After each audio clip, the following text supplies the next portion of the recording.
а не так.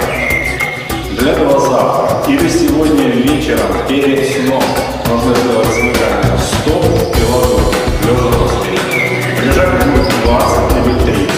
Вы сэкономите энергию в этот день и чуть-чуть займете